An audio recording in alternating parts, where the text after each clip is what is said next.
AP assembly వద్ద ఉద్రిక్తత చోటు చేసుకుంది. టీడీపీ ఎమ్మెల్యేలు ఎమ్మెల్సీలు ప్లకార్డులు పట్టుకొని ఏపీ అసెంబ్లీకి వెళ్లక పోలీసులు వారిని అడ్డుకున్నారు. దీంతో అక్కడ ఉద్రిక్తత చోటు చేసుకుంది. దీంతో టీడీపీ సభ్యులు బాయ్ బాయ్ జగన్ అంటూ నినాదాలు చేశారు. జాబ్ క్యాలెండర్, పోలవరం ప్రాజెక్టుని జగన్ ఎందుకు పూర్తి చేయలేదని ఎమ్మెల్యేలు ప్రశ్నించారు. పోలీసులు బ్యారికేడ్లను ఏర్పాటు చేయగా టీడీపీ సభ్యులు వాటిని తోసుకుంటూ వెళ్లిపోయారు. దీంతో ఇరు వర్గాల మధ్య వాగ్వాదం చోటు చేసుకుంది.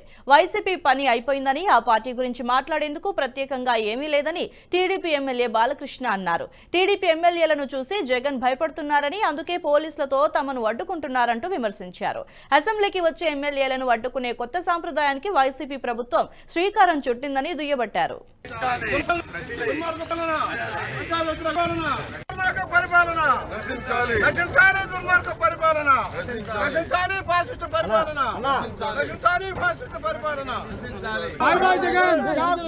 ఈ వీడియో మీకు నచ్చినట్టయితే లైక్ చేయండి, 10 మందికి షేర్ చేయండి. అలాగే కామెంట్ల రూపంలో మీ అభిప్రాయాలను మాతో పంచుకోండి. Nationalist hub group of channels ను సబ్స్క్రైబ్ చేసుకుని తెలుగునాట జాతీయవాద జర్నలిజాన్ని ప్రోత్సహించండి. ఈ వీడియో కింద ఉన్న బెల్ ఐకాన్ పై క్లిక్ చేయడం మర్చిపోవద్దు.